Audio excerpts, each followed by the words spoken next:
So today I want to talk about commissions. I know, again, but this one I want to talk to you sellers.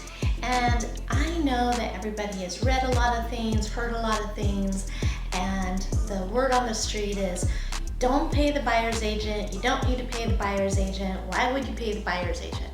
And so I want to talk about that because yes, you could have always decided you don't want to pay a buyer's agent. That's been out there. We've had dollar commissions for who knows how long.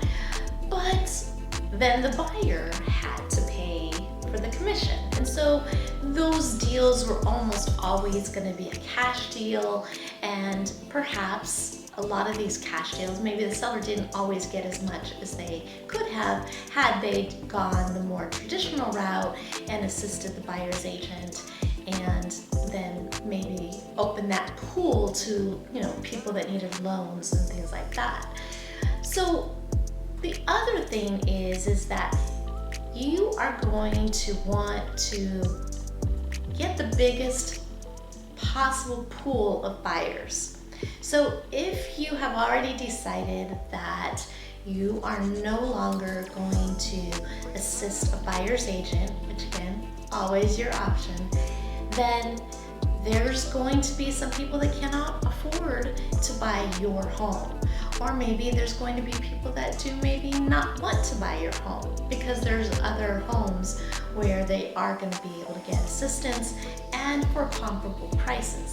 I mean, presumably, if you're not offering compensation for a buyer's agent, your price will not be as high as an exact duplication of another house where they are.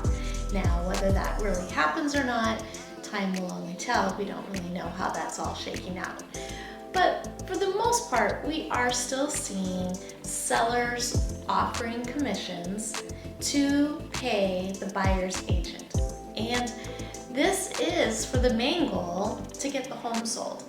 So I guess my point on this conversation, which is not my normal infomercial type thing that I like to help give you information that I've learned along the way, but in a way it is kind of more to tell sellers, hey, the idea of deciding ahead of time before you even know what the offer is that you don't want to assist a buyer's agent is potentially going to limit your buyer pool.